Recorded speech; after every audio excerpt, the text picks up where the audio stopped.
உலகெல்லாம் உணர்ந்து ஓதற்கு அறியவன்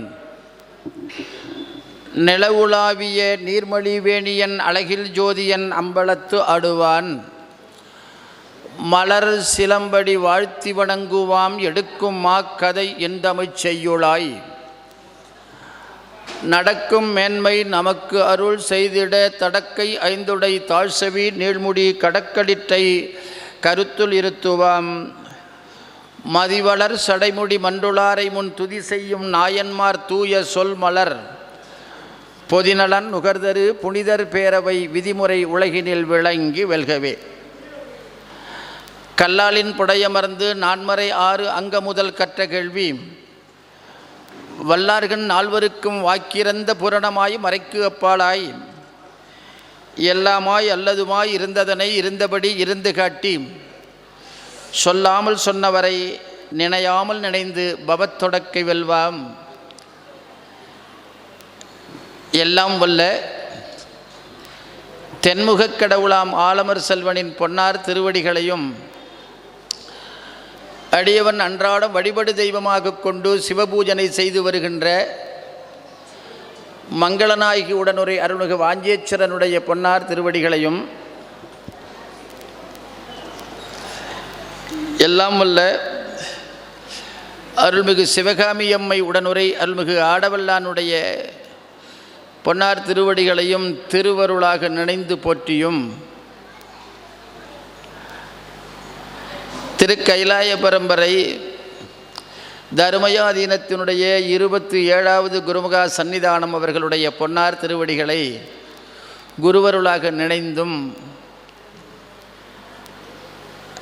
முசிறி ஆளுடை அடிகள் திருக்கூட்டத்தினுடைய அன்பர் பெருமக்கள் நடத்துகின்ற 10ஆம் ஆண்டு சிவனடியார் திருக்கூட்டத்தினுடைய நிறைவு விழாவிலே உங்களிடையே பேசுவதில் பெருமகிழ்ச்சி அடைகின்றேன். ஆளுடை நம்பிகளுடைய பெரும் புகழை சென்ற ஆண்டு அடியவன் இந்த திருக்கூட்டத்தில் பேசினேன். அது பேசியதனுடைய விளைவாக மறாண்டும் அதனுடைய தொடர்ச்சியான செய்திகளை பேச வேண்டும் என்று அன்பர்கள் பணித்திருக்கிறார்கள். சென்ற ஆண்டு நான் சிதம்பரத்திற்கு அவர்கள் வந்து மாறிலாத மகிழ்ச்சியினை பெற்றார் என்றும் அதற்கு பிறகு சிதம்பரத்தில் தில்லையிலிருந்து புறப்பட்டு நடைபயணமாகவே எங்கு வருகிறார், ஆரூருக்கு வருகிறார் அப்படின்னு சொன்னோம். ஆரூருக்கு என்ன சிறப்பு தெரியுமா? இப்போ பக்கத்தில் இருக்கக்கூடிய ஈங்கோய்மலை பெருமானுக்கு என்ன சிறப்பு? பெருமானுக்கு சிறப்பு, அடியார்களுக்கு இல்லை. ரத்தனகிரியில் அதாவது வாட்போக்கில் இருக்கக்கூடிய பெருமானுக்குத்தான் சிறப்பை தவிர அடியார்களுக்கு இல்லை. அடியார்கள் 2 தாங்க, 2ஆம் பட்சம் தான், 2வது தான். அடியார்கள் தான் பெருமானை சென்று வழிபாடு செய்வதனால் அவர்களுக்கு சிறப்பு உண்டு. குளித்தலையில் நேற்று கடம்பர் கோயில் குடமுழுக்கு கண்டிருக்கிறானே பரம்பொருள், அந்த பரம்பொருளுக்கு தான் சிறப்பு. பரம்பொருளை வழிபாடு செய்வதனால் யாருக்கு சிறப்பு? அடியார்களுக்கு சிறப்பு. ஆனால் ஒரே ஒரு திருத்தலம் மட்டும் மாறானது. என்ன தெரியுமா? பெருமானுக்கு அங்கு சிறப்பு இல்லை, அடியார் பெருமக்களுக்குத்தான் சிறப்பு. எந்த ஊர்? அதுதான் ஆரூர். ஆரூர் பெருமானுக்கு அங்கு சிறப்பு இல்லை, ஆரூர் பெருமானுடைய அடியார் பெருமக்களுக்குத்தான் சிறப்பு. இதை அடியன் சொல்லலை, ஆளுடைய நம்பி சொல்றார். தில்லையிலிருந்து தில்லையில் என்ன பெற்றார்னு சொன்னேன், மறந்துட்டீங்க? போன வருஷம் தீபாவளிக்கு வாங்கின புடவை இருக்கே, அதேதா. போன வருஷம் தீபாவளிக்கு என்ன பலகாரம் பண்ணோன்னு ஞாபகம் இருக்க? அதேதா. என்ன நியாயம்? போன வருஷம் சொன்னதை மறக்கலாமா?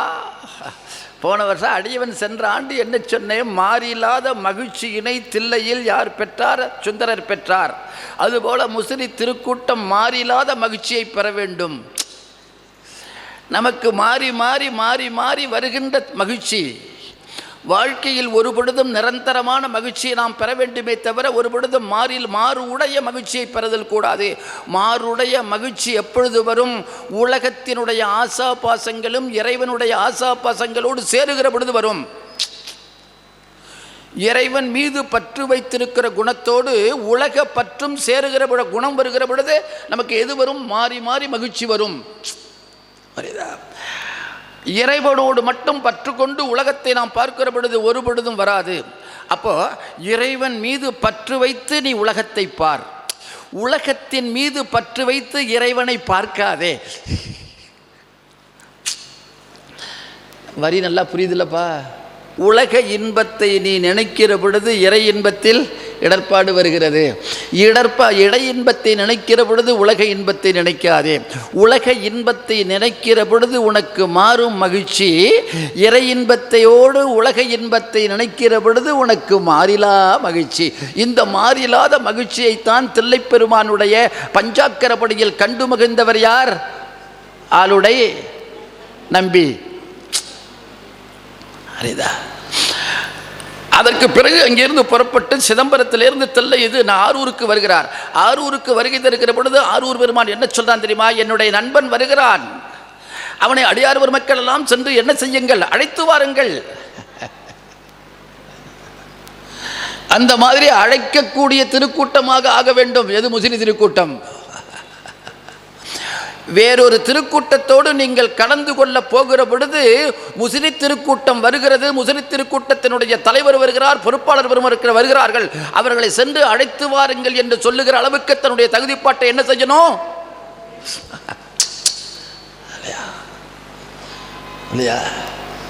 சுந்தரர் வர்றார், வந்து எல்லையில் நிற்கிறார். எங்க ஆரூர் பெருமானுடைய எல்லையில் இருக்கிறார். அடியார் பெருமக்கள் எல்லாம் சென்று என்ன செய்கிறார்கள்? முறைப்படி அழைக்கிறார்கள். அதை அழகு தமிழில் பேசுகிறார் யார்? சேக்கிழார். அழைக்கிற பொழுது அப்ப கேட்கிறார், ஆரூர் பெருமான் எம்மை ஆழ்வரோ கேளீர். ஆரூர் பெருமான் யாரை பார்த்து? எதிர்த்தார் போல் வந்து நின்று தன்னை வரவேற்பு செய்து உள்ளே அழைத்து செல்வதற்காக சென்ற அடியார் பெருமக்களிடத்தில் யார் கேட்கிறார்? எம்மை ஆழ்வரோ கேளீர். யார்? ஆரூர் பெருமான் எம்மை ஆழ்வரோ கேளீர் என்று என்னை ஆளுவானா? என்னை ஒரு அடியவனாக ஏற்றுக்கொள்ளுவானா? என்னுடைய வழிபாட்டு முறையிலும் அவன் செவிமடுத்து வந்து மகிழ்ச்சி அடைவானா என்று நான் சொல்லுகிற பொழுது, நான் வழிபாடு செய்கிற பொழுது அவன் கேட்பானா என்பது எனக்கு சந்தேகமாக இருக்கிறது. ஆதலால் அவனிடத்தில் நேரடியாக பேசி அவனிடத்தில் இருக்கின்ற கூடிய ஆற்றலை நீங்கள் அடியார் பெருமக்களுக்கு உணர்த்தக்கூடிய ஆற்றலுடைய அடியவர்கள். ஆதலால் என்னை அவன் அடியவனாக ஏற்றுக்கொள்ளுவானா என்று நீங்கள் கேட்டு சொல்லுங்கள் என்று கேட்டு பெற்றவர் தான் சுந்தரர்.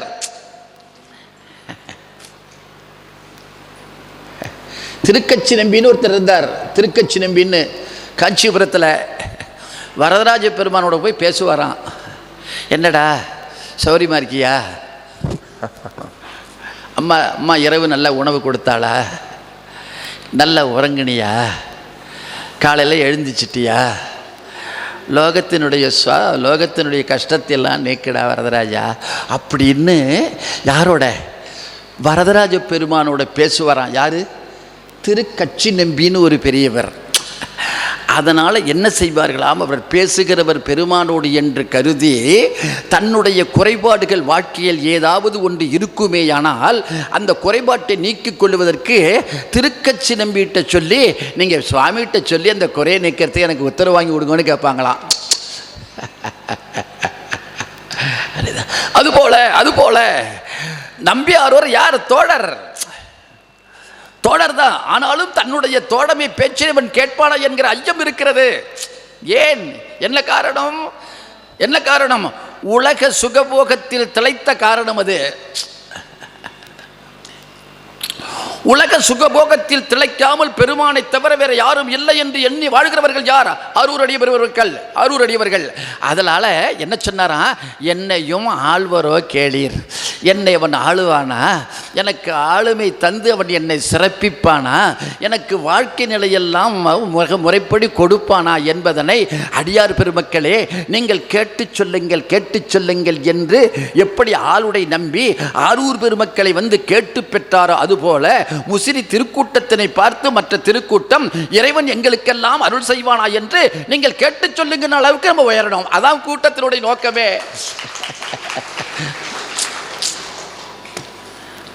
இல்லையா? சேருங்கள். செருக பொருளை சேர்ப்பது போல செருக அருளை சேருங்கள். நீங்கள் செருக பொருளை சேர்க்கிற பொழுது உங்களுக்கு பயன்படும், அருளை சேர்க்கிற பொழுது உலகத்திற்கு பயன்படும். இல்லையா? இப்போ உள்ளர போறார். இப்போ அப்படியே மனசில் வச்சுக்கோங்க, இப்போ பெருமான் என்னை ஆழ்வானா மாட்டானா அப்படிங்கிற சந்தேகத்தோடு கேட்டு சொல்லுங்கள் என்கிற ஐயத்தோடு உள்ளே போகிறார். யார்?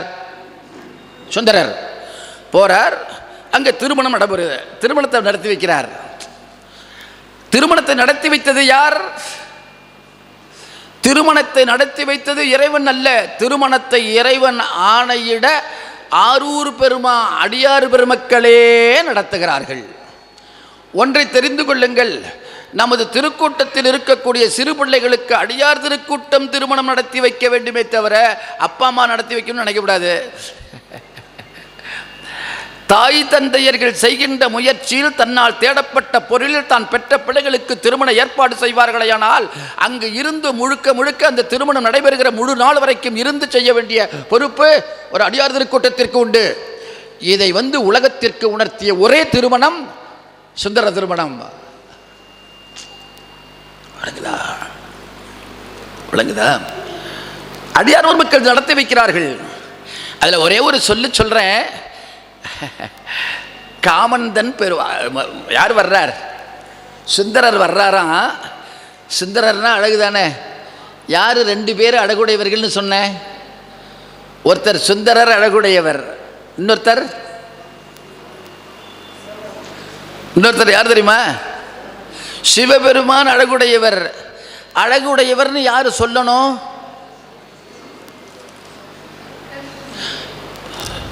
அழகுடையவர்னு யாரு சொல்லணும்? அறிவுடையவன் மற்றவனை பார்த்து யாரு சொல்லணும்? அறிவுடையவன் சொன்னாதான் அது அறிவு. ஒரு முட்டாள் பார்த்து இவர் சிறந்த அறிவாளின்னா இவன் என்னத்தை கண்டா? இல்லையா? ஒரு மிகப்பெரிய அறிவியல் விஞ்ஞானி தான் இன்னொருவரை பார்த்து ஒரு பெரிய அறிவியல் விஞ்ஞானின்னு சொல்லணும். அதுதான் உண்மையான விஞ்ஞானியா பாராட்டினது. அப்போ ஒரு அறிவாளி தான் ஒரு அறிவாளியை பார்த்து அறிவாளி என்று சொன்னால் அது உண்மையோ, அதுபோல ஒரு அழகுடையவன் தான் மற்றவனை பார்த்து என்ன பண்ணணும்? அழகுடையவன் சொல்லணும். அழகுடைய சுந்தரர் அழகுடையவன் யாரை சொல்றார்? ஆரூர் பெருமான சொல்றார். நாகையில் இருக்கக்கூடிய பெருமானிடத்தில் சென்று பொருள் வேண்டும் என்று கேட்டு பெறுவதற்காக சென்ற சுந்தரமூர்த்தி சுவாமிகள் சொல்றார், பத்தூர் புக்கு தொண்டாடி திரிதந்து திரிவேனை தொடும்பு தலைக்கு ஏற்றும் தொண்டாடி திரிதந்து வினைக்கேடு பல பேசி வேண்டியவா திரியும் தொண்டாடி தலைக்கு ஏற்றும் தொடும்பு தலைக்கு ஏற்றும் சுந்தரனே.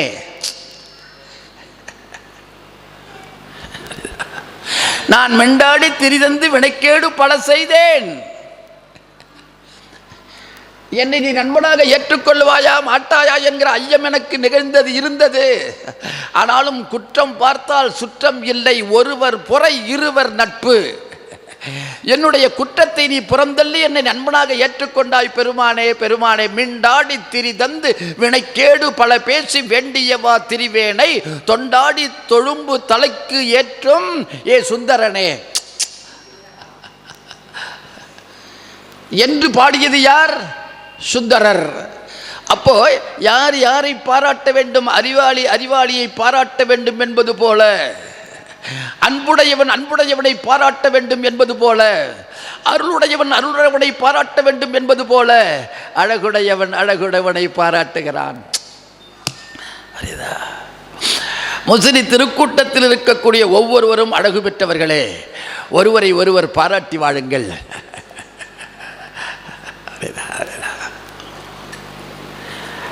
திருமுறையோடு இணைந்து வாழுங்கள். அந்த சுந்தரமூர்த்தி சுவாமிகளை வர்றார் கோயிலுக்குள்ள. கோயில் என்பது வெறும் வழிபாட்டு தலம், வழிபாட்டுக்குரிய இடம் மட்டுமல்ல. மறுபடியும் ஒரு பதிவு செய்கிறேன். கோயில் என்பது நீங்கள் உங்களுடைய குறைபாடுகளை சொல்லி வழிபாடு செய்யக்கூடிய இடம் மட்டுமல்ல. கோயில் என்பது வாழ்வியல் நிலைகளில் ஏற்படக்கூடிய வாழ்க்கை நடைமுறைகள் அனைத்தையும் இணைத்து வைக்கக்கூடிய சமுதாய கூடங்கள். அவை சமுதாய மையங்கள். ஒவ்வொரு அடியவனுடைய வாழ்க்கையில் ஏற்படுகிற குறைபாடுகள் இருக்கின்ற அடியவனாக மட்டும் இருந்து விடுவானேயானால் வினைவசத்தால் வருகிற குறைபாடுகளை நீக்கக்கூடிய இடம் எது? நீக்கக்கூடிய களம் எது? அதுதான் திருக்கோயில். அதனால தான் அந்த காலத்தில் திருக்கோயில் வளாகத்தில் தான் நியாயத்தை பேசினான். மனசாட்சியின்படி நியாயத்தை பேச முடியுங்கிறதுனால. இப்போ அங்கே பக்கம் போகிறதே இல்லை பல பயிலுவோ. ஏன்? அவன்கிட்ட மனசாட்சியே. இப்போ கொஞ்சம் கொஞ்சம் திருந்தி ரெண்டும் கட்டானா வந்திருக்கானுவோ, முழுசாக வந்துடலை.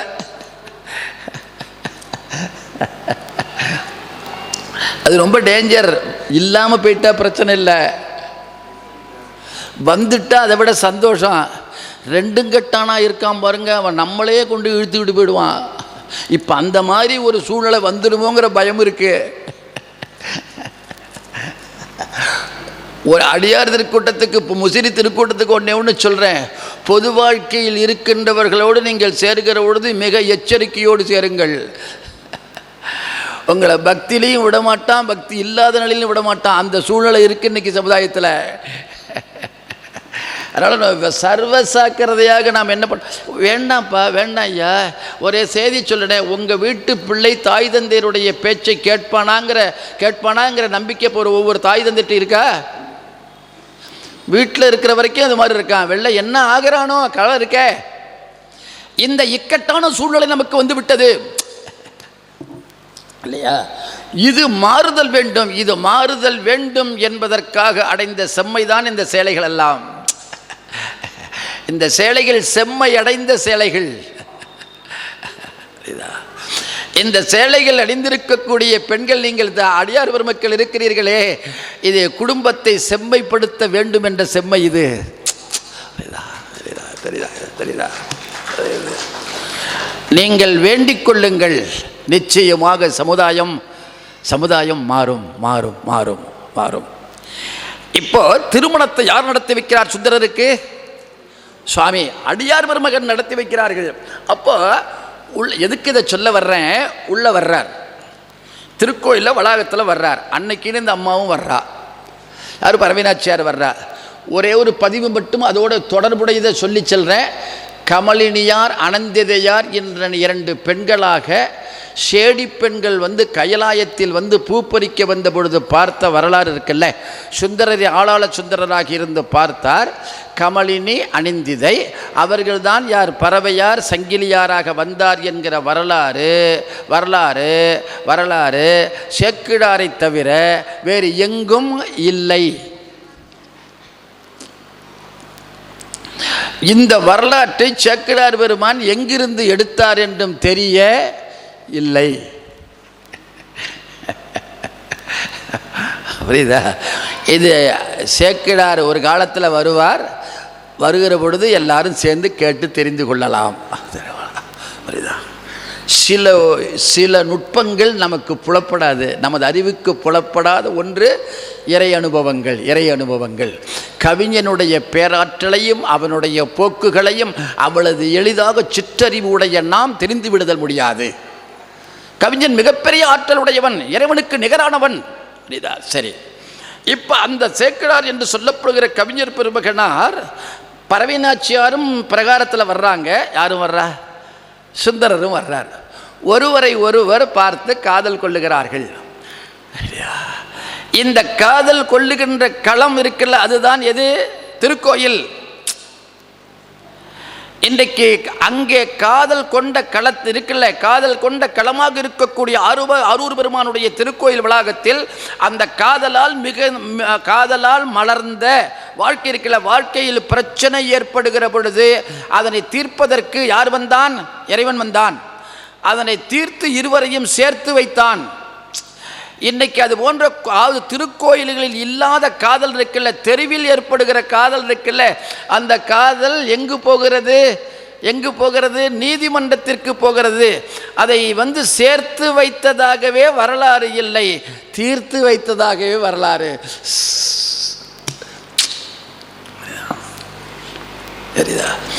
இறைவன் நினைக்கிறான்.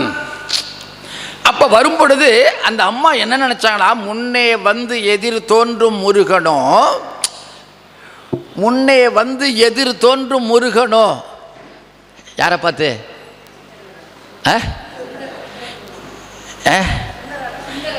எம்மா, நான் ஏன் யாரை பார்த்து எனக்கு தெரியாது. ஏன் கேட்குறது தெரியுமா?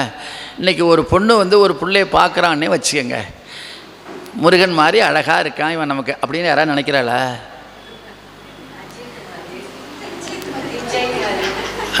அம்மா நானா சொல்கிறேன், இது உனக்கு எப்படி தெரிஞ்சதுன்னே எனக்கு தெரியலை, புரியுதா?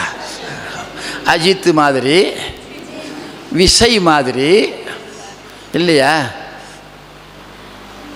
நல்ல வேலையா வடிவேலு மாதிரி இல்லாமல் போணுச்சே இல்லையா?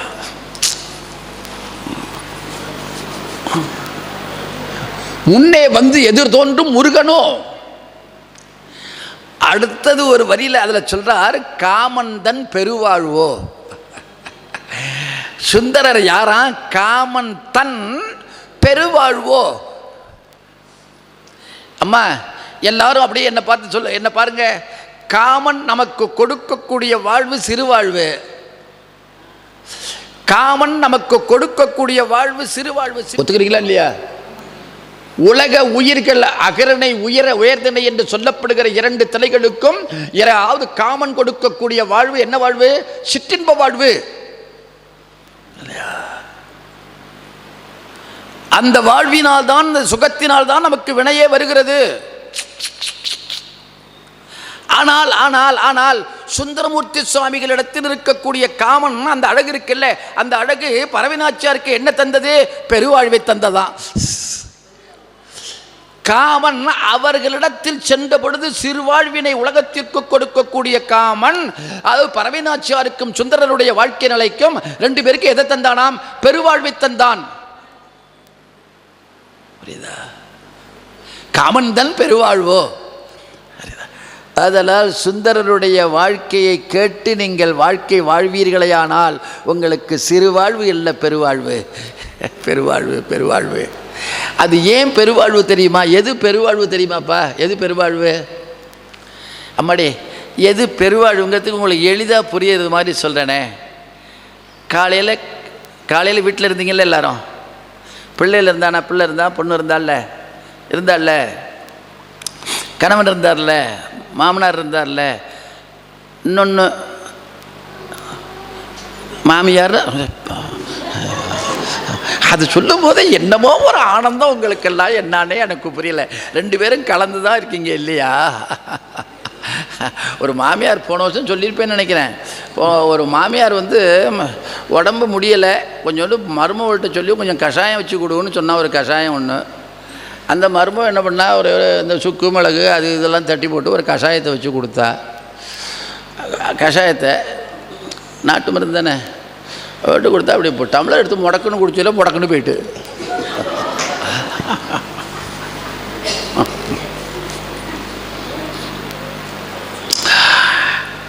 வலிக்காமல் அடிச்சுக்கிறா மருமவ. ஐயோ போயிட்டேளே மாமி, போயிட்டேளே மாமி, போயிட்டேளே மாமி. இந்த சத்தம் கேட்டு அக்கம் பக்கத்தில் இருக்கிற பொண்ணு பூரா வந்துட்டா. எல்லாரும் வந்து இந்த மாமியாருடைய சிறப்பை, மாமி நேற்று வந்தேளே, முந்தா நாள் வந்தேளே, தினம் வருவேளே, வாரத்துக்கு ஒரு முறை வருவேளே, வந்து வீட்டில் இருக்கிற குறையெல்லாம் சொல்லி நீக்குவேளே, எங்களெல்லாம் நல்லா சந்தோஷமாக நீங்கள் வந்தீங்கன்னா இருப்பேளே, காபி சாப்பிடுவேளே அப்படின்னு அந்த அம்மாவினுடைய பழக்க வழக்கங்கள் அத்தனையும் சொல்லி சொல்லி சொல்லி சொல்லி சொல்லி சொல்லி ஒவ்வொரு வீட்டு பொண்ணு மருமகளும் அழுதுட்டு போயிட்டு, கடைசியில் அந்த வீட்டு மருமக கஷாயம் வச்சு கொடுத்தால, அந்த மருமகிட்ட போய் என்னமோ பேசிக்கிட்டு இருந்துட்டு போனாளுவா. இதை ஒரு பொண்ணு பார்த்துக்கிட்டே உட்காந்தா, என்னடி எல்லாரும் வந்தாளுவோ, அந்த மாமியாரை பற்றி அழுதாளுவோ, போகும்பொழுது அவள்கிட்ட என்னமோ காதோட கொசு கொசுன்னு பேசிக்கிட்டு போகிறாள்வள, என்னான்னு நம்ம கேட்டுட்டு போவோன்ட்டு அவள் உக்காந்துட்டா. எல்லோரும் போனதுக்கு பிறகு என்ன பண்ணா, எழுந்திரிச்சு அந்த மருமகிட்ட போய், என்னடி எல்லாரும் வந்தாளுவோ, மாமியாரை பற்றி சிறப்பாக பேசினாளுவோ, ஒன்றுகிட்ட காதோட ஏதோ குசு குசுன்னு பேசிட்டு போனாளுவல, என்னடி நான் ஒன்றும் இல்லை, அந்த கஷாயம் வைக்கிறது எப்படின்னு கேட்டாளுவோன்னா.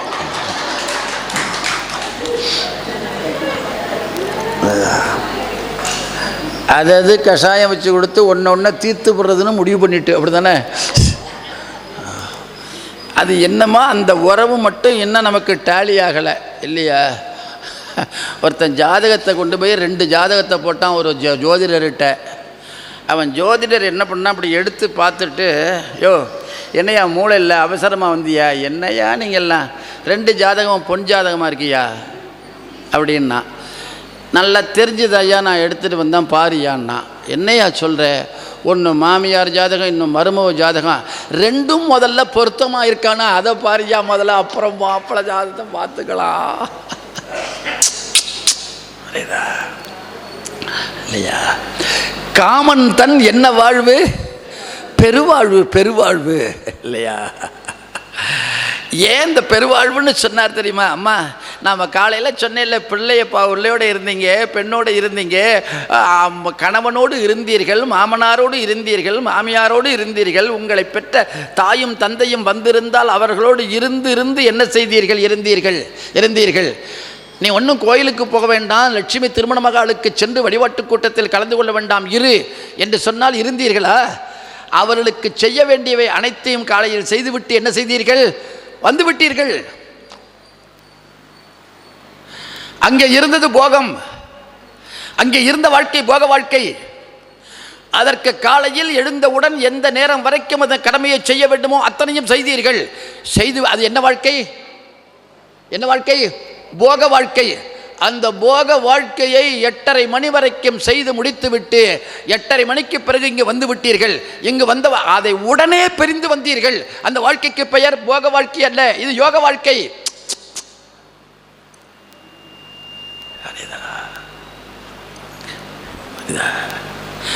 அப்போ போகத்தையும் அனுபவிக்க வேண்டும்.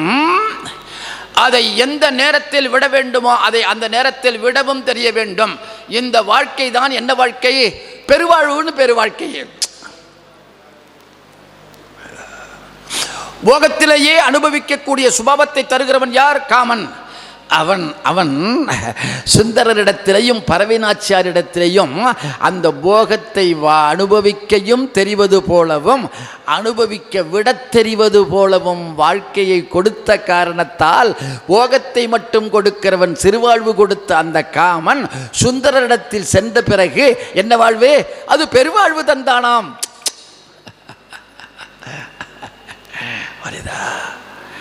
இந்த பெருவாழ்வினை அடியார் பெருமக்கள், திருவாரூர் பெருமக்கள் செய்கிறார்கள். இதை செஞ்சு அவர் என்னென்ன தர்மங்கள் செய்யணுமோ அத்தனை நடைமுறைகளையும் நல்லா கவனிங்க. சுந்தரருடைய வாழ்க்கையில் இதற்கு முன்னாடி சிதம்பரத்திற்கு வருவதற்கு முன்பாக அவர் வாழ்க்கை பூராவும் அரசனோடு இணைந்து பழகிய வாழ்க்கை. அப்போ அவருக்கு வயது 16 வயது இருக்கலாம். 16 வயது இருக்கலாம். திருவாரூர் வந்து அவர் பரவினாச்சாரை திருமணம் செய்து கொள்ள போகிற பொழுது 16 வயது இருக்கலாம். அதற்கு பிறகு அவர் வாழ்ந்த காலம் 2 ஆண்டு தான். அதற்கு பிறகு அவர் வாழ்ந்த காலம் 2 ஆண்டு. நல்லா கவனிங்க. இந்த 2 ஆண்டுகளுக்கு உள்ளாக தமிழ்நாட்டை சுத்தி வர்றார்.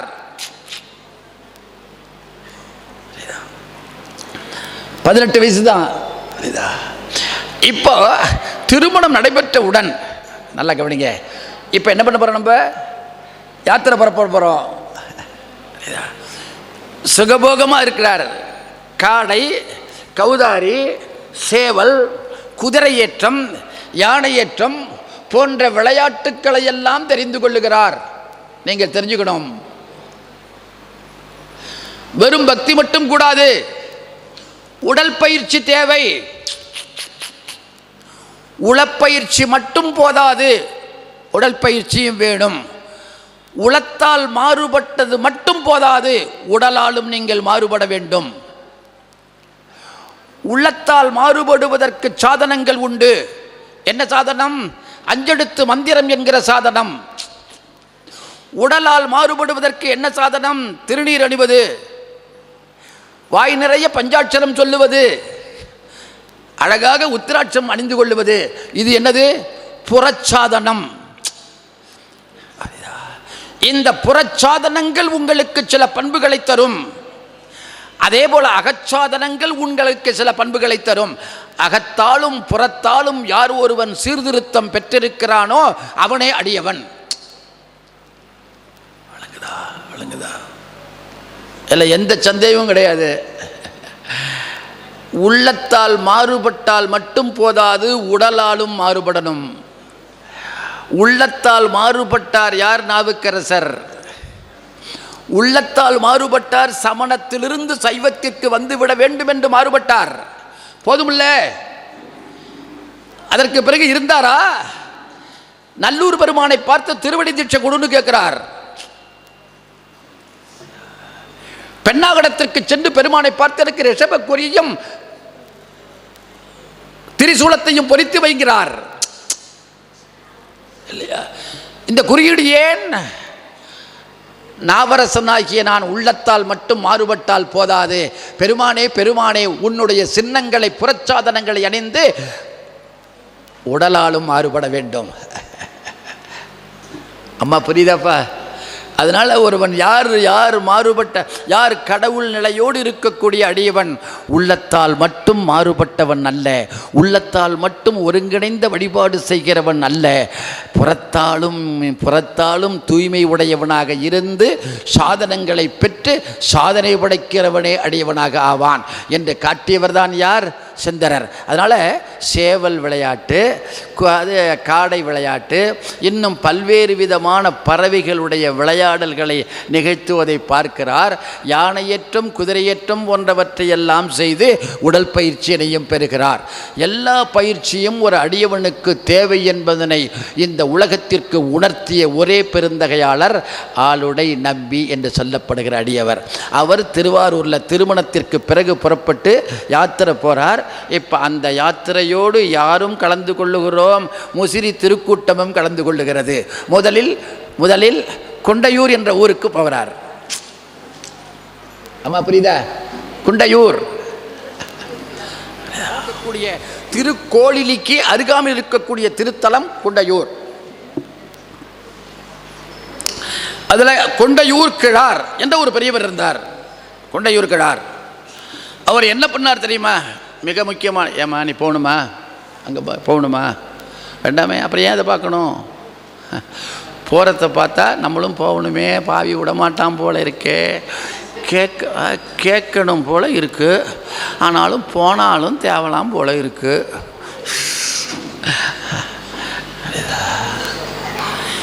கம்பன் சொல்கிறான் அழகா, கம்பன் சொல்கிறான், 2 கண்டினுக்கு இறங்கும் ஓர் ஆவண இருந்தார். தசரதன் என்ன பண்ணானா, ராமபிரானுக்கு நாளைக்கு முடிசூட்டுதல்னு சொன்ன உடனே அந்த நாட்டு மக்களுடைய மனம் எப்படி இருந்ததுடான்னா, அம்மா உனக்காக ஒரு அவமானம் சொல்கிறார். 2 கண்டினுக்கு இறங்கும் ஓர் ஆவண இருந்தார். ஒரு பசுமாட்டுக்கு 2 கண்ணுக்குட்டி. அந்த பசுமாடு ஒரு கண்ணுக்கு பக்கத்தில் நிற்கிது, ஒரு கண்டு ஓடி அங்கே பக்கத்தில் நிற்கிது. ஒரு நாய் ஒன்று பக்கத்தில் வருதுன்னு வச்சுக்கோங்க. அந்த பசுமாடு என்ன பண்ணால், இந்த கண்ணுட்டியை விட்டுட்டு அங்கே போகவும் முடியலை, அங்கே போகாமலும் இருக்க,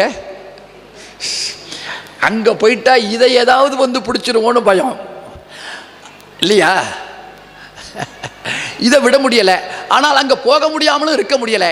இப்படி 2 கட்டா நிலையில் இருக்கக்கூடிய ஒரு தாயினை போல் இருந்தார்களாம் தசரத அயோத்தி மக்கள். ஏன்? ராமனையும் விரும்பினார்கள், தசரதனையும் விட முடியலை. 2 கண்டினுக்கு இறங்கும் ஓர் ஆவண இருந்தார். அது மாதிரி அம்மா என் பேச்சையும் விட முடியலை, ஐயோ போகிறாளே நம்மளும் போகலாமா? வேண்டாம்மா, இங்கேயே இரு, மத்தியானம் சாப்பிட்டுட்டு தான் போகணும். அம்மா வந்து உட்காருங்களேன், அலையாதீங்க, உட்காருங்க, வாங்க வாங்க உட்காருங்க. இந்த செல்லெல்லாம் ஆஃப் பண்ணி வச்சு தொலைங்க, புரியுதா? கவலைப்படுங்கள், உங்களுடைய பிள்ளை வீணாக ஆகிறான்னு கவலைப்படாதீங்க. உங்களுடைய பிள்ளை மட்டுமல்ல, உலகத்து பிள்ளைகள், ஊர் பிள்ளைகள் பூரா பேரும் வீணாகி இருக்கிறான். அவன் நல்லா திருந்தினாதான் உங்கள் பிள்ளையும் திருந்துவான். ஏன்னா அந்த கூட்டத்தில் தான் உங்கள் பிள்ளை இருக்கான். சேர்ந்து கடவுளை நினைக்க வேண்டிய காலத்தில் நாம் இருக்கிறோம். மறந்துடாதீங்க. இதை காலங்கடந்து நீங்கள் நினைப்பீர்களே, ஆனால் இழந்தது மிகப்பெரிய இழப்பு இல்லையா?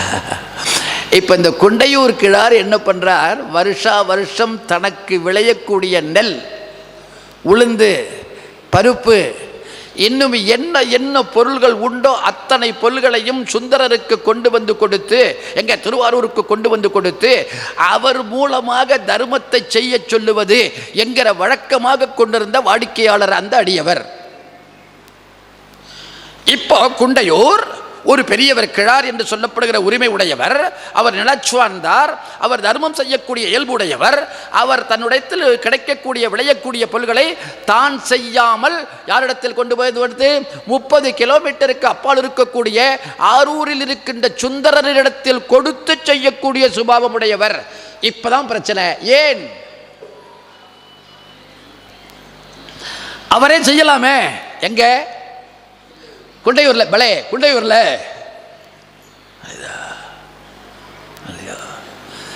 செய்யலையே. தெரிந்து கொள்ளுங்கள், இந்த வரலாற்றின் மூலமாக நமக்கு சைவம் என்ன சொல்லுது தெரியுமா? ஒரு நபருக்கு நீங்கள் உணவிடுங்கள், வீட்டில் 2 நபருக்கு உணவிடுங்கள், அல்லது விருந்தாளியாக வந்தால் 4 அல்லது 5 நபர்களுக்கு நீங்கள் உணவிடுங்கள். கண்டிப்பா ஒருவருக்கு உணவிட்டுத்தான் நீங்கள் உணவு உண்ண வேண்டும். அது பேர் விருந்தோம்பல். ஆனால் நீங்கள் அன்னதானம்னு சொல்லி உங்களுடைய வீட்டிலேயே 1000 பேருக்கு உணவிடுதலுக்கு எந்த தகுதியும் இல்லாதவர்கள் நீங்கள்.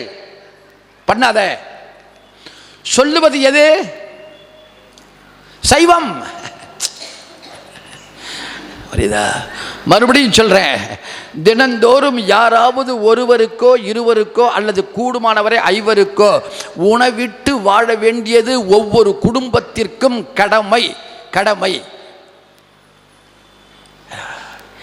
இல்லை என்று இறப்போர்க்கு இல்லை என்று உரையாது காலம்பகரார் வாழும் காடின் நகரமே. யார்? சம்பந்தர்.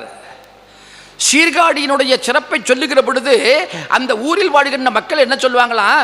வந்து இல்லை எனக்கு பசிக்கிறதுன்னு சொன்னா, என்னிடத்தில் இல்லை, இன்னும் சத்து நாள கழிச்சு வா, நேற்று வந்திருக்கப்படாதா, இன்னும் 1 மணி நேரம் கழிச்சு வான்னு காலத்தை ஒரு பொழுதும் சொல்லாமல் என்ன வீட்டில் இருக்கிறதோ அதை வீட்டில் இருப்பதை அப்படியே கொடுத்து பசிப்போக்குகின்ற தன்மை உடையவர்கள் சீர்காழியில் வாழ்கிறவர்கள். அப்போ யாராவது ஒருவருக்கு உணவிட்டு வாழ்வது அல்லது ஒரு 5 பேருக்கு உணவிட்டு தினந்தோறும் வாழ்வது என்பது ஒரு குடும்பம் செய்யக்கூடிய வேலை. ஆனால் ஒரு குடும்பம் ஆயிரக்கணக்கான பேருக்கு உணவிடுதல் என்பது கிடையவே கிடையாது, கூடாது. அம்மா புரியுதா? அம்மாடி, நான் இதனுடைய விவரத்தை சொல்கிறேன், உங்களுடைய மனசு நிச்சயமாக ஏற்கும். ஒருவருக்கோ இருவருக்கோ நீங்கள் உணவிட்டு தினந்தோறும் நீங்கள் உணவிட்டதற்கு பிறகு உங்கள் குடும்பத்தில் நீங்கள் உணவு உண்டு வாழ்வீர்களேயானால் ஊரே என்ன சொல்லும் தெரியுமா? யாராவது ஒருவருக்கு சாப்பாடு போட்டு வாழ்கிற குடும்பம் இல்லையா? பிரத்தியார் ஒருத்தருக்காவது சாப்பாடு போடாமல் அந்த புண்ணியவதி இருக்க மாட்டா.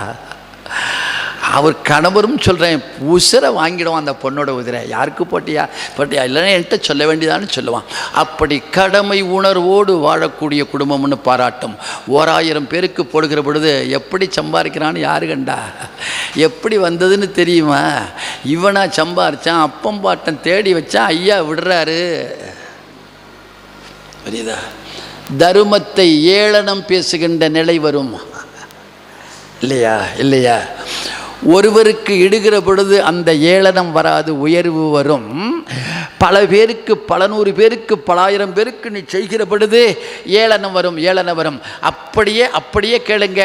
நீங்கள் தேடிய பொருளை 1000 பேருக்கு, 500 பேருக்கு, 200 பேருக்கு உணவிட வேண்டும் என்றால் நான் எப்படி இடுவது? ஏளனம் செய்யும் என்று உலகம் சொல்லுகிறீர்களே ஐயா, நான் அந்த தர்மத்தை எப்படி செய்வது என்றால் அதை என்ன செய்ய வேண்டும்? என்ன செய்ய வேண்டும்? ஆளுடை அடிகள் திருக்கூட்டத்தில் வந்து கொடுத்து செய். இதை சொல்றது தான் எது?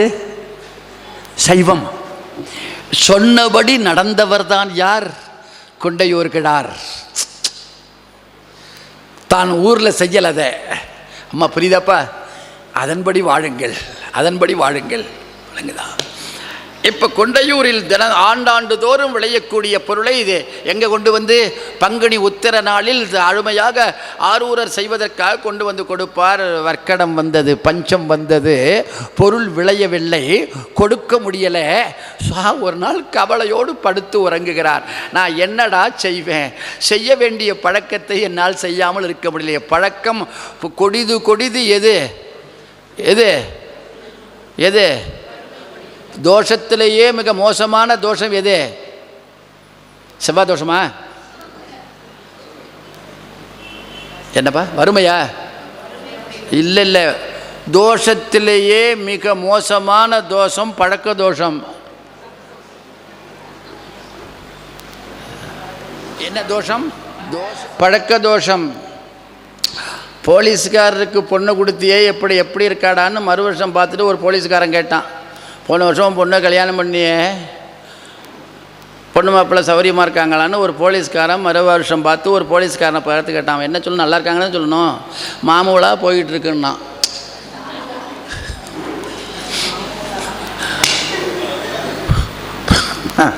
பிள்ளையும் பொண்ணு எப்படி வாழ்கிறாருன்னு கேட்டால் அவன் என்ன சொல்கிறான்? மாமூலாக போய்கிட்டுருக்கு. ஏன்? பழக்க தோஷம் இல்லையா? இல்லையா இல்லையா?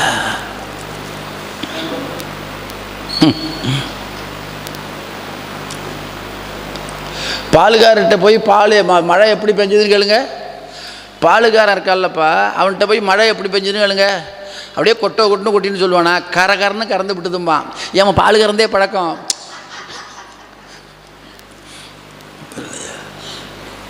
என்ன பழக்கத்தில் வருதா தானப்பா வரும். தோஷத்திலேயே மிக மோசமான தோஷம் எது? பழக்க தோஷம். சுவாமி பெருமானே, ஆண்டாண்டு தோறும் சுந்தரர் பெருமானுக்கு கொண்டு போய் நெல் கொண்டு போய் கொடுப்பேனே, என்னால் கொண்டு போய் கொடுக்க முடியாத ஒரு வர்க்கடம் வந்ததே, நான் அந்த தர்மத்தை செய்யாமல் என்னால் இருக்க முடியலடா, எனக்கு வழி சொல்லுடான்னு சொல்லும்போது கனவுல பெருமான் சொல்கிறான், உன்னுடைய கவலையை ஒழிப்போம். புரியுதா? நெல்லை வந்து மழையாக குவியலாக எங்கே குண்டையூரில் இருக்கிறது. மழையாக இருக்கு, போய் பாரு, மழையாக நெல்லை கொடுத்துருக்கோம்டா. அதனால் நீ கொண்டு போய் சுந்தரர்கிட்ட கொடு அப்படின்னு சொல்லி பெருமான் கனவில் சொல்லி நிறைய மறைகிறார். போய் பார்த்தா மலைமலையா நெல்லு குவியல். கேட்டுக்கிட்டே வாங்க, என்ன மகிழ்ச்சி இருக்கும். இரவு நினைச்சோம், பெருமான் வந்து சொன்னா மறுநாள் காலையில் இல்லையா, இது இயலுமா என்று ஆய்வு செய்யாதே, அவனால் இயலாதது எதுவும் இல்லை. உன்னுடைய ஆற்றல், இங்கே உட்கார்ந்திருக்கக்கூடிய 200 பேருடைய ஆற்றல் வரம்புக்கு உட்பட்ட ஆற்றல். அந்த பெருமானுடைய ஆற்றல் வரம்பில் ஆற்றல். 8 குணத்தில் ஒன்று. அவன் வரம்பில் ஆற்றல் உடையவன். காலையில் பார்த்தா மலைமலையா குவியலா இருக்கு நெல். பார்த்துட்டு மகிழ்ச்சி அடையலை, மகிழ்ச்சி தாங்கலை, போய் சுந்தரர்கிட்ட சொல்லுவோம் அப்படின்னு புறப்பட்டார். காலையில் பூஜையை முடிச்சுட்டு, பெரியவர்களே, அதுலேருந்து 1 கிலோமீட்டர் தான் கோழிலி, திருக்குவளை என்ற கோழிலி. அங்கே வழியாக தான் வரணும் திருவாரூருக்கு. அப்படி வர்றார், சுந்தரரும் வர்றார்.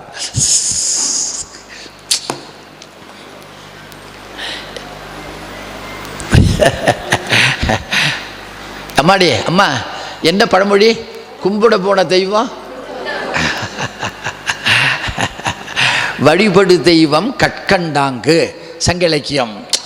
வழிபடு தெய்வம் கற்கண்டாங்கு நற்றினை சங்க இலக்கியம். புரியுதா? அது அப்படியே நமது நாட்டு பழமொழியாக கும்பிட போன தெய்வம் குறுக்கே வந்தார் போல, இல்லைங்களா? திருவடியில் விழுந்து வணங்கி குவியலாக நெல் இருக்கிறது. பெருமானே, நீங்கள் எடுத்து செல்லுங்கள் அப்படின்னு சொன்ன உடனேயே யார் சொல்றார்? கொண்டையூர்கிறார். சொன்ன உடனே இவர் என்ன சொல்லணும்? இந்தயா இதெல்லாம் என்னால் முடியாது, எனக்கு வழிபாடு அப்படிதானே சொல்லுவார். நீ வேணும்னா கொண்டாந்து கொடு. இல்லையா? செய்கிற தர்மம் ஒருத்தன் செய்கிறேன்னு சொல்லிட்டா நீதான் சென்று பெற வேண்டுமே தவிர அவன் கொடுக்கட்டும்னோ அந்த தர்மத்தை அலட்சியப்படுத்தவோ ஒரு பொழுதும் கூடாது. மிக உயர்ந்த நிலையில் இருந்த சுந்தரமூர்த்தி சுவாமிகள் காட்டிய சான்று இது. மாப்பிள்ளை கோலத்தில் வாழ்ந்தவர், மகத்தான அரசனிடத்தில் வாழ்ந்தவர், அரசனால் வளர்க்கப்பட்டவர், பிறப்பிலால் ஆதிசைவர், வளர்ப்பினால் அரசர். ஒரு கள்ளர் குடும்பத்தை சார்ந்தவரோடு வாழ்ந்தவர். நரசிங்க முனையரையர் என்று சொல்லப்படுகிற நாடாளும் மன்னன், குறுநில மன்னன். கள்ளர் இனத்தைச் சேர்ந்தவர். முனையதரையர் என்கிற பட்டப்பெயர் அந்த இனத்திற்கு மட்டும்தான் உண்டு. புரியுதா? யாரும் கள்ளர் இனத்தை தாழ்வா நினைச்சிடாதீங்க, திருட்டு பயல் உள்ளன்னு. அப்படிலாம் கிடையாது. திருடரவன் பூரா பேரும் அந்த இனத்தை சேர்ந்தவன், அவ்வளவுதான். அவன் எந்த இனத்தில் வேணுமானாலும் இருக்கலாம். புரியுதா? நரசிங்க முனையர் இடத்தில் வளர்ந்தவர். அவர் என்ன பண்ணுறார், உடனே நல்லா கவனிங்க, என்ன நல்லா கவனிங்க, இந்த கதையை அப்படியே கேட்டே வாங்க. அப்படியா, குண்டையூரில் நெல்மலையாக பெருமான் கொடுத்திருக்கிறானா அப்படின்னு சொல்லிட்டு சாமியினுடைய கோயில் இருக்காங்க. அந்த கோயில் பெருமானிடத்திலேயே சென்று வேண்டி நாம் என்ன செய்ய வேண்டும், திருவாரூருக்கு கொண்டு வந்து கொடுன்னு சொல்லி எங்கே போகணும், எங்கே நெல்மலை இருக்கிறதோ அந்த ஊருக்கு தானே போகணும். அம்மாடி சரியா புரியுதாப்பா? என்ன செய்கிறார், அதற்கும் கோயிலுக்கும் எவ்வளவு தூரம், சரி சமமான தூரம்.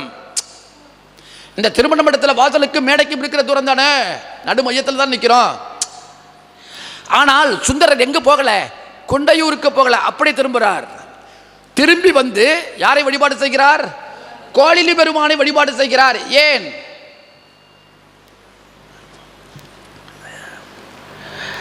யார் எதனை செய்வான், எந்த பரம்பொருள் அனைத்தையும் செய்யக்கூடிய ஆற்றல் உடையதாக இருந்தாலும் அந்த கடவுள் எதனை செய்வான் என்று அருளாளர்களுக்கு தான் தெரியும். அம்மாடி அம்மாடி, நான் ஒரே ஒரு உதாரணம் சொன்னால் உங்களுக்கு புரியும்னு நினைக்கிறேன்ப்பா. இந்த ஊரில் ஒரு கோடீஸ்வரன் இருக்கிறார். இந்த ஊரில் ஒரு கோடீஸ்வரன் இருக்கிறார். அவர் கோயில் கட்டுவதற்கு மட்டும்தான் பணம் தருவார் அப்படிங்கிறது உங்கள் எல்லாருக்கும் தெரியும். எல்லாருக்கும் தெரியும். 1000 பேருக்கு சாப்பாடு போடுறேன்னா கேட்டால் கொடுப்பாரா? இதை விட 100 மடங்கு கோயில் கட்டுறதுக்கு செலவு கொடுக்குறாரே. அவர் போகிற ஒரு 1000 பையனுக்கு வந்து படிக்க வைக்கணும், பணம் கொடுங்கன்னு கேட்டால் கொடுப்பாரா? ஆனால் பணம் இருக்கே. ஆனால் அவர் இதனைத்தான் செய்வார். விளங்குதாப்பா? விளங்குதாப்பா? அவர் அத்தனையும் செய்யக்கூடிய தகுதி உடைய பொருள் அவரிடத்தில் இருந்தாலும் கூட அவர் என்ன குறிக்கோளுடையவர், அவர் இதைத்தான் செய்வது என்கிற குறிக்கோளுடையவர். அதுபோல ஒவ்வொரு திருக்கோயிலும் இருக்கக்கூடிய பரம்பொருள் அத்தனை தகுதியும் பெற்றிருந்தாலும் கூட ஒவ்வொரு திருக்கோயில் இருக்கக்கூடிய பெருமானம் எதனை செய்வோம் என்று அவன் வைராக்கியம் கொண்டிருக்க லட்சியம் கொண்டிருக்கிறானோ அதனைத்தான் அவன் செய்வான். அதைத்தான் யார் சம்பந்தர் சொல்றார். எது பெருமானுடைய வடிவிற்குள்ள மருந்து இவை, மந்திரங்கள் இவை, புரிந்து கேட்கப்படும் புண்ணியங்கள் இவை. எந்த அருளாளன், எந்த இறைவன், எந்த தலத்தில் இருக்கிற இறைவன் எந்த திருவருளை செய்வான் என்று யாருக்கு தெரியும்? அருளாளர்களுக்கு தெரியும். ஆதலால் தான் அங்க இருந்தபடியே எங்க போகல, குண்டையூருக்கு போகல, நேராக கோயிலுக்கு வர்றார். கோயிலுக்கு வந்து சுவாமியை பார்த்து வணங்குறார். நீள நினைந்து அடியேன் நித்தலும் கை தொழுவேன், நீள நினைந்து அடியேன் நித்தலும் உமை நித்தலும் கை தொழுவேன், வாழன கண்மடவாள் பறவை அவள் வாடி வருந்தாமே, நீள நினைந்து அடியேன் கோளிலியம் பெருமான், கோளிலியம் பெருமான் குண்டையூர் சில நெல்லு பெற்றேன், கோளிலியம் பெருமான் குண்டையூர் சில நெல்லு பெற்றேன், ஆளிலையம் பெருமான் அவை அட்டித்தர பணியே, நில நினைந்து அடியேன் உமை நித்தலும் கைதொழுவேன். உமை உமை உன்னை உமை நித்தலும் கைதொழுவேன், உமையம்மையோடு கூடிய உன்னை நித்தலும் கைதொழுவேன். ஏன்? உமையினுடைய குணம் அருள் குணம், அருளது சக்தி. இப்போ அந்த நெல்லெல்லாம் எடுத்துக்கிட்டு போகிறதுக்கு சிவன் உதவி இல்லை, அம்பாளுடைய அருள் வேணும். அதனால் உமை நித்தலும் கைதொழுவேன். கேட்கும் பொழுது யாருக்கிட்ட கேட்டாலும் தயவாக கேட்கணும். கடவுள்கிட்ட கேட்டா ஐயோ கொடுக்குறியா இல்லையா, கொடுக்க மாட்டான். ஐயா குடியா, கொடுக்க மாட்டான். நீ என்ன மனநிலைவோடு கேட்கிறாய் என்பதை அறிந்துதான் கொடுப்பான். அதனால கடவுளிடத்தில் கேட்டால் கூட அவனுடைய குணபாவம் தெரிஞ்சு கேளு, புரியுதா? உன்னுடைய நிலையை சொல்லி உன்னுடைய இறந்து கேளு, புரியுதா? கேட்கிறார். உம்மை நித்தலும் கைதொழுவேன், உம்மை தினந்தோறும் கைதொழுவேன். ஒரு பொருள், உமையொம்மையோடு கூடிய உம்மை நித்தலும் கைதொழுவேன். ஏன்? அருள் குணமுடையவனாக இருக்கக்கூடிய அம்பாளோடு நீ சேர்ந்திருக்கிற உன்னை வழிபாடு செய்கிறேன். இப்பவும் அம்மையோடு இருக்கிற உன்னை வழிபாடு செய்வதற்கு காரணம் அம்மையினுடைய திருவருள் உலகத்திற்கு பயன்படுவது போல இந்த நேரத்தில் அம்மையினுடைய திருவருள் அடியேன் பெற்ற நெல்லை எடுத்துச் செல்வதற்கு பயன்பட வேண்டும் என்பதனால் உமை நித்தலும் கை தொழுவேன். எப்படி வழிபாடு பண்ணணும்? நீள நினைந்து அடியேன் நித்தலும். அவசரமா செய்யாத, நீள நினைந்து. இந்த வழிபாடு இந்த மூச்சு இருக்கிற வரைக்கும் செய்யணும்னு நினைச்சு வழிபாடு பண்ணு.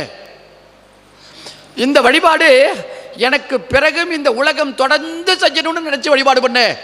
அந்த வழிபாட்டுக்கு என்ன வழிபாடுன்னு பேரு? நீள நினைந்து வழிபாடு.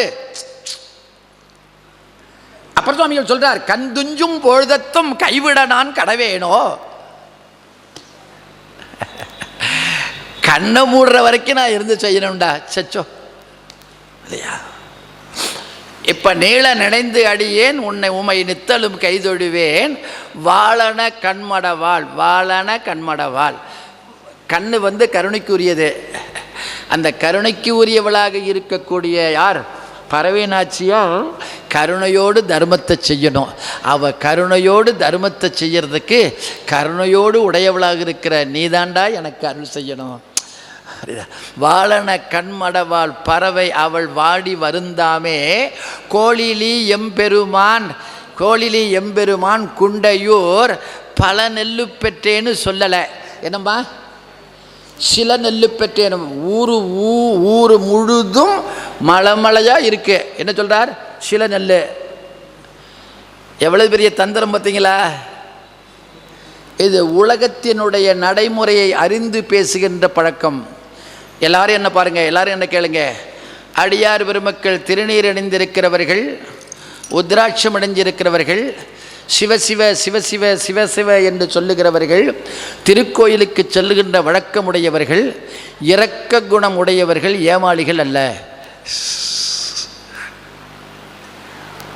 உலக நடைமுறையை தெரிஞ்சு அதற்கேற்ப வாடுகின்ற ஆற்றலுடையவர்கள் யார்? அடியார் பெருமக்கள். அதற்கு ஒரே சான்று பல நெல்லு பெற்றேன் அல்ல, சில நெல்லு பெற்றேன். இப்போ இந்த உட்கார்ந்துருக்கிற தங்கச்சி பெரியவங்கள்லாம், நான் பெரியம்மா எல்லாம் அம்மாட்டெல்லாம் கேட்குறேன். வீட்டுக்குள்ளே 10 மூட்டை நெல்லை கொண்டாந்து போட்டுட்டு போயிட்டான். ஐயாவோ சிங்கப்பூரில் இருக்கிறார், சம்பாதிக்க போயிட்டார். வீட்டு அம்மா தான் அதை பண்ணணும். அவன் வந்த வேகத்துக்கு கொண்டு வந்து என்ன பண்ணான்? மூட்டையை 10 மூட்டையும் அடுக்கி வச்சுட்டு போயிட்டான். சரி பண்ண போட்டுட்டு நம்ம உதவி பண்ணலாமேங்கிற எண்ணம் அவனுடைய மனதில் வந்துவிட்டது. வந்துவிடும். உள்ளர போகிறான். 10 மூட்டை இருக்கு, 2 மூட்டை தானே சொன்னாங்கன்னு எடுக்கும் பொழுதே, அப்பா சரி நான் நாளைக்குன்னு ஒரு நாளைக்கு என்ன காய வைக்கணுமா, வந்துட்டேன். அப்படியே எல்லாத்தையும் அப்படியே சிறிதாக சொல்லி பெரிதாக வேலை வாங்குபவருடைய ஆற்றல் திறனது. வேலையினுடைய சிறுமை தன்மையாக காட்டி வேலையை பெரிதாக வாங்குவது என்பது ஒரு அறிவாற்றல் தந்திர உத்தியினுடைய முறை. அது குடும்பத்தில் குடும்ப பாங்காக பழங்குகின்ற பாரம்பரியமிக்க குணமுடையது. அந்த குணமுடையது ஒரு கிராமப்புறங்களில் அத்தனை குடும்பங்களுக்கும் வழக்கம். அது இறை கொள்கையில் ஒன்று. அது அறிதா? இந்த கொள்கைப்பாட்டோடு வளர்ந்தவர் சுந்தரர் என்பதனால் குண்டையூர் பல நெல்லு பெற்றேன்னா உனக்கு வேறு வேலைகளை கிடையாதா, என்னால் முடியாதுன்னுட்டான் கோழிலி பெருமான். அதனால் பெருமானுக்கிட்டேயே வரியா நாம் ஆளு சாதாரண மனிதரிடத்தில் சொல்லுகின்ற செயலை மகத்தான கடவுளிடத்தில் சொல்லி பெறுகிறார் சுந்தரர். கோழிலி எம்பெருமான் குண்டையூர் பல நெல் அல்ல சில நெல். அடியார் பெருமக்களுக்கு இந்த இடத்தில் சுந்தரருடைய சுந்தர தமிழின் மூலமாக தெரிய வேண்டிய செய்தி என்னன்னா, அதாவது உலகத்தினுடைய இயல்பு அறிந்து வாழ்க்கையை நடத்து, நீ உயர்வு பெறுவாய். உலகத்தினுடைய வாழ்க்கையினுடைய இயல்பு அறிந்து நடந்தா. அம்மாடி இன்னும் ஒரே ஒரு செய்தி சொல்கிறேன். வியாபாரத்தில் தர்மம் பண்ணாத, தர்மத்தை வியாபாரம் பண்ணாத. வியாபாரத்தில் தர்மம் பண்ணாத, தர்மத்தை. அம்மா ஒரு நாள் கீரைக்கட்டு போகுது. கீரைக்கட்டு கீரை வாங்கணும்னு அந்த அம்மாவுக்கு நினப்பு வந்துட்டு வந்தா, கீரைக்கட்டை கூப்பிட்டா வந்தா, என்னப்பா விலை? 1.25 ரூபா ஒரு கட்டு. 1.25 ரூபா. புரியுதா? இப்போ நீங்களே சிரிக்கிறது தெரியுது எந்த காலத்துலையான்னு. புரியுதா? 1.25 ரூபா. அந்த அம்மா என்ன பண்ணா, இல்லையே 1 ரூபா தானே நேற்று. இல்லைம்மா விலைவாசெல்லாம் கண்ணா அப்படின்னான்னு விற்கிதுமா. என்னம்மா நாங்களும் எல்லாம் ஜீவன் பண்ண முடியல. 1.25 ரூபா முடியாது. நான் வழக்கமாக கொடுக்குறவருக்கார ஒரு வல்லைன்னு ஒன்ட்டு நல்ல கட்டா இருக்குன்னு பார்த்து கேட்டேன். நீ என்னமோ 1.25 ரூபாங்கிற? 1.25 ரூபா தான் கொடுப்பேன். இது 1 ரூபா தான் கொடுப்பேன். அம்மாவுக்கு அப்படிலாம் சொல்லாதீங்க. 1.25 ரூபாய்க்கு அந்த அம்மா பிசுறுது. இதை சின்ன பிள்ளை பார்த்துக்கிட்டு இருக்கிறான் அம்மாவோட நின்று. சரி நீங்கள் கொடுக்கறத கொடுங்கம்மா அப்படின்னு சொல்லிட்டு 1 ரூபா பணத்தை கொடுத்துட்டு 5 ரூபா கட்டு 5 கட்டு கொடுத்தா அந்த வாங்கிக்கிட்டு. அம்மா இதை சத்த அப்படியே கைப்பிடிச்சு தூக்கி விடுங்களேன் கீரை கட்டுக்காரன். அந்த அம்மா தூக்கி விடும்பொழுது அவன் தடுமாறினான். அந்த அம்மா கீரை கட்டு கொண்டு வந்த அம்மா தடுமாறுது. தடுமாறினோடனே, அம்மா ஏன் தடுமாறுற? என்னம்மா ஒன்றும் சொல்ல, ஏன் அதுக்கு கேட்குறீங்க? ராத்திரியும் சாப்பிடல, நேற்று மத்தியானம் சாப்பிட்டது. என்ன அந்த கீரை கட்டு தானே எங்களுக்கு போஜனம். வேறு நான் என்ன பண்ணுறது, வழி அது தானே. அதனால் காலையில் நம்ம போய் தான் சாப்பிட்ணும். அதான் ஒரு கண்ணை சுற்றுறது மாதிரி தடுமாறின வேறு. அப்படியா? என்னம்மா அப்படி சொல்லப்படாதா அப்படின்ட்டு ஓடிப்போனால் உள்ளே செஞ்சு ஒரு 8 இட்லி இருந்தது. அந்த 8 இட்லி கொண்டு கொடுத்து, நீ ஒன்று உட்காரு, நீ முதல்ல சாப்பிடுன்னு சொல்லி சட்னி சாம்பார் பொடியெல்லாம் கொடுத்து என்ன பண்ணுற, திண்ணையில் உட்கார வச்சு சாப்பிட சொன்னா இந்த புள்ள அதை பார்த்துக்கிட்டே இருந்தான். அவள் சாப்பிட்டு முடிச்ச உடனே அந்த அம்மாவுக்கு கீரைக்கிழ கூடையை தூக்கி விட்டுட்டு போச்சொன்னதுக்கு பிறகு தாயினுடைய முந்தானையை பிடிச்சிருந்த புள்ள கேட்டான், அம்மா அம்மா அம்மா 4 ரூபாய் ஒரு பெருசு இல்லை, அந்த 4 ரூபாயை கொடுத்துட்டு நீ இந்த கீரை கட்டை வாங்கியிருக்கலாம். அதற்கு 4 ரூபாய் கொடுக்க முடியாதுன்னு 1 மணி நேரம் தர்க்கம் செஞ்சு 8 இட்லி என்னஞ்சு 40 ரூபாயை நீ தர்மம் செஞ்சியம்மா, இது என்ன நியாயம்னு கேட்டான். அப்ப அந்த தாய் என்ன சொன்னா தெரியுமா? அப்பா அப்பா தர்மத்தாவது வியாபாரத்தை தர்மம் பண்ணப்படாதுடா, தர்மத்தை வியாபாரம் பண்ணப்படாதுடா. கீரைக்கட்டுங்கிறது வியாபாரம், அதில் தர்மம் 1.25 ரூபா கொடுத்து வாங்கப்படாதுடா. 1 ரூபா தான் அதுக்கு நியமனம். ஆனால் இட்லி இருக்குல்ல, உணவு இருக்குல்ல, அதை தர்மம் செய்யக்கூடியது, அதை காசுக்கு விற்கப்படாதுடா. புரியுதா? இப்படி வாழ்க்கை நடத்தியவர்கள் யார்? நமது பெரியவர்கள். அப்போ உலக இயல்பு அறிந்து வாழ்க்கை நடத்துவதுதான் சைவத்தினுடைய பெருமை. இதை உணர்ந்த சுந்தரமூர்த்தி சுவாமிகள் என்ன பண்றார்?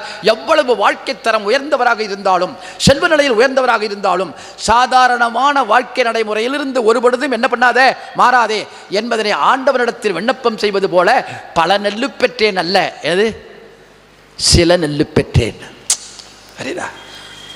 இந்த குறிக்கோளோடு வாழ்வது நமது கடமை என்பதுதான் சுந்தரனுடைய வாழ்க்கையை நடத்துகின்ற சுந்தர தமிழினுடைய தன்மை. புரியுதா?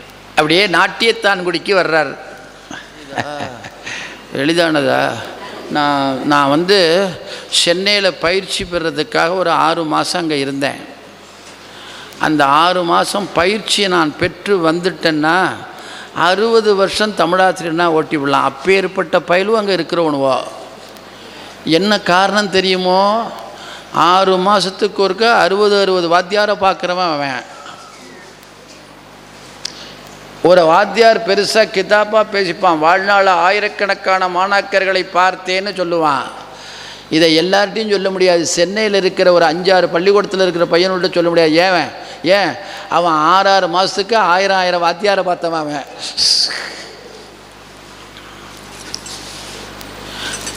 புரியுதா? அவன் வாயிலிருந்து பதிலை வாங்கிறதுங்கிறது அவ்வளோ எளிதானது. இருங்க வர்றேன். நம்ம நாட்டிலேயே தென்னை மரங்கள் அதிகமாக உள்ள இடம் எதுடான்னு கேட்டேன். நம்ம நாட்டில், இந்திய நாட்டில் தென்னை மரங்கள் அதிகமாக உள்ள இடம் எதுன்னு அவன் வாயிலேருந்து நம்ம என்ன பண்ணணும்? பதிலை வாங்கணும். சொல்லுவானா? ஒருத்தன் எழுந்திரிச்சு எங்கள் வீட்டு தோப்பில் நிறையா இருக்குது சார்னா. இருக்கிற மரம் 100 மரம், அதில் 35 மரம் தலைகுருவி போயிட்டு அவன் எங்கள் வீட்டு தோப்பில் நிறையா இருக்குங்கிறான். நான் இல்லைன்னு சொன்னால் விடுவானா? வந்து பாரியாம்பான். என்ன நான் பண்ணுறது? அவனை அப்படியே நான் அதை கேட்கல. இந்திய நாட்டில் எந்த இடம்னு சொல்லியாங்கிறான். இந்த பதிலை வாங்கிறதுக்குள்ளே 40 நிமிஷத்துக்குள்ளே அவன்கிட்டேருந்து வாங்கி ஆகணும். புரியுதா? அவனுக்கு நல்லாவே தெரியும், கேரள மாநிலத்தில் இருக்கக்கூடிய கொங்கண கடற்கரையில் தான் இந்திய நாட்டிலேயே அதிகமாக தென்னை மரங்கள் இருக்கக்கூடிய ஒரு பகுதின்னு அவனுக்கு நல்லாவே தெரியும். அவன் என்ன முடிவு பண்ணிட்டான்? இவனுக்கிட்ட கேட்குற கேள்விக்கு சொல்லப்படாதுன்னு முடிவு பண்ணிட்டான். அவன் வாயிலேருந்து வாங்கிறதுங்கிறது அவ்வளவு எளிதானதல்ல பதில். அது மாதிரி அம்மா நம்பின்னா நம்பாமைன்னு அர்த்தமா? நான் என்ன பண்ணுவேன்? நம்பி அப்படின்னா நேர் எதிர்ச்சொல் நங்கை. திருமணத்தில் நம்பின்னு போடுறோம்ல, நங்கைன்னு போடுறோம்ல. நம்பினா என்ன அர்த்தம் தெரியுமா? நம்பி என்ற சொல்லுக்கு பொருள் தெய்வத்தன்மை வாய்ந்த ஆடவன். நங்கை என்றால் தெய்வத்தன்மை வாய்ந்த ஆடவள். நம்பியும் என் நாயகனை ஒக்கின்றான், அயல் நின்றான் தம்பியையும் ஒக்கின்றான், தவ வேடமோ தலை நின்றான். பரதன், கம்பன். நம்பியும் என் நாயகனை ஒக்கின்றான். நம்பியும் பரதனும் என் நாயகனை ஒக்கின்றான். என் நாயகன் யார்? ராமன். 2 பேரும் சமமா இருக்கானா நிறத்தால. நம்பியும் என் நாயகனை ஒக்கின்றான், அயல் நின்றான் தம்பியையும் ஒக்கின்றான், தவ வேடம் தலை நின்றான். நம்பி ஆடவருள் தெய்வத்தன்மை வாய்ந்தவன் ராமன். தங்கங்களா ஒரே ஒரு வரி சொல்றேன். நலப்பட்டால் அம்மாடி முன்னம் அவனுடைய, அது மட்டும் சொல்றது இது இல்லை. அதுல பாட்டில் வந்து நலப்பட்டால் அப்புறம் சொல்ல நங்கை, அப்புறம் ஒன்னா தான் சார் வருது, சும்மா இருக்க சார். நலப்பட்டால் நங்கை தலைவன் தாளே. நங்கையால் தெய்வத்தன்மை வாய்ந்த பெண், தெய்வத்தன்மை வாய்ந்த ஆன்மான்னு அர்த்தம். அங்க நங்கை என்பவள் யார்? ஆன்மா. என்ன ஆன்மா? தெய்வத்தன்மை வாய்ந்த ஆன்மா. இப்ப சொல்லுங்க, நம்பி என்றால் தெய்வத்தன்மை உடைய ஆடவன், நங்கை என்றால் தெய்வத்தன்மை உடைய. முசிறியில் இருக்கக்கூடிய பெண்கள் அத்தனையும் தெய்வத்தன்மை வாய்ந்த பெண்கள்.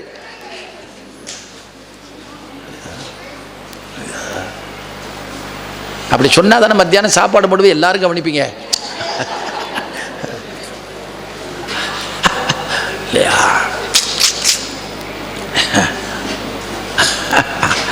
அம்மாடி புரியுதாப்பா? நங்கை தெய்வத்தன்மை உடைய பெண், நம்பி இல்லையா? இந்த பாடல்ல 10 பாடல்லையும் நாட்டியத்தான்குடி பெருமானை நம்பி தெய்வத்தன்மை நிறைந்தவனே நம்பி, நாட்டியத்தான்குடி நம்பி, நாட்டியத்தான்குடி நம்பி என்று பேசுகிறார். அப்படியே எல்லாரும் திருத்தொண்ட தொகைன்னு ஒரு சுந்தரத்தமிழ் பாடியிருக்கார்ல, தெல்லை வாழ்ந்தன அர்த்தம். காலையில் பாடினீங்கல்ல, இன்னும் கொஞ்சம் திருத்தமாக பாடலாம். காலையில் பாடிய ஒரு 5 பெண்கள் பாடினாங்க, இன்னும் கொஞ்சம் திருத்தமாக பாடணும். அதில் பிழை வரப்படாது. பிழை வந்தால் பொருள் மாறி போயிடும். பிழை வந்தால் பொருள் மாறி போயிடும். பிழை வந்தால் பலன் வராது. அதனால் பிழை இல்லாமல் பாட அப்படியே பாடப்படாது. பிழையோடு தான் பாடணும். பிழையோடு தான் பாட முதல்ல வரும். அப்படி தான் வரும். அப்படியே இருந்துடக்கூடாது. சரிக என்ன பண்ணணும்? மாற்றிக்கணும். நான் வந்தேன்னா என்னை பார்த்துட்டு பயந்து போய் அதுவும் போயிடும். அதனால நான் வரல. இல்லைன்னா நானும் அடியனும் வந்து பாடியிருப்பேன். சரிதா? நான் ஏன் வரலன்னா, நான் வந்துட்டேன்னா ஐயா வந்துட்டாங்களா அப்படி இப்படி சொல்லுவாங்க, தப்பாக இருக்குமோ அப்படியே ஒரு எண்ணங்கள் வரும். அதனால தான் வரல. அதனால் அடுத்த ஆண்டுலேருந்து என்ன பண்ணணும்னு கேட்டிங்கன்னா, 5 பேர் பாடுறது நல்லா பாடினீங்க. 12 திருமுறையும் அருமையாக பாடினீங்க. அதில் இன்னும் கொஞ்சம் திருத்தமாக பொருள் பிரித்து பொருள் தெரிஞ்சு நம்ம பாடுனா இன்னும் சுவாமி என்ன பண்ணுவார்? நல்லா இல்லையா வளர்ச்சி மகிழ்ச்சி அடைவார். இப்போ நம்பி ஆடவருள் சிறந்தவன் இல்லையா? இப்போ 10 பாடல்களில் ஒரு பதிகத்தில் என்ன செய்கிறார்? நம்பி என்று மகுடமாக பேசுகிறார் சுந்தரர். சரி, இப்போ திருத்தொண்ட தொகை பாடியதும் யாரு? சுந்தரர் தானே. இப்போ திருநாட்டியத்தான்குடி பதிகத்தில் நம்பி என்று சொல்லுவது யாரை? சுவாமியை. திருத்தொண்ட தொகையில் நம்பி என்று சொல்லுறார். எத்தனை நம்பியை சொல்றார் திருத்தொண்ட தொகையில் சுந்தரர்?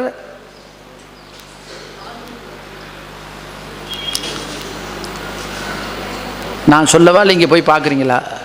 சொல்லிவிடவா? ஆமாம், அதான் நல்லது. 9 இடத்துல சொல்றார். 9 இடத்துல 9 நம்பின்னு சொல்றார்.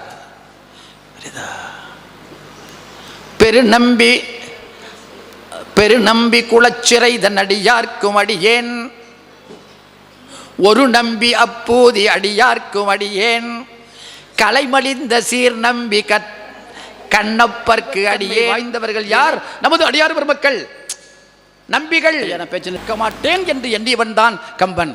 பிள்ளையிலே இழந்தான். அவன் மாதிரி பிள்ளையை நேரடியாக கொள்ளுவதை பார்த்து குணம் இருந்தால் உலகம் ஏற்காது. ஒரே ஒரு நல்ல குணம் இருந்து 1000 தீய குணங்கள் இருந்தாலும் உலகம் ஏற்காது. கர்ணனிடத்தில் ஒரே ஒரு நல்ல குணம், 1000 தீய குணங்கள் உடையவன். பாரதத்தில் துஷ்ட சதுஷ்டர்கள், துஷ்டத்திலேயே மிக மிக மோசமான துஷ்டர்கள் என்று பிரித்ததில் 4 பேர். யார்? ஒருவன் துரியன், இரண்டாமவன் சகுனி, மூன்றாமவன் அவன் சகோதரன் யார்? துச்சாதனன், நான்காமவன் துரியனுடைய நண்பனாகிய கர்ணன். பாரதத்தில் மிக மிக மோசமான குணமுடையவன் என்று கவிஞனால் கடவுளால் ஒதுக்கப்பட்டவன் தான் யார்? கர்ணன். ஒரே ஒரு குணம், நல்ல குணம் எது? கொடுப்பது. அதற்காக அவனை நல்லவன் என்று சொல்லிவிடாதே. புரியுதா? அதுபோல 1000 தீய குணங்கள் உடையவன் அடியவன் என்கிற போர்வையில் அன்னதானம் என்கிற ஒரே ஒரு நல்ல காரியம் செய்வதனால் அவன் அன்னதானம் செய்கிறவனாக ஏற்றுக்கொண்டு விடாதே. புரியுதா?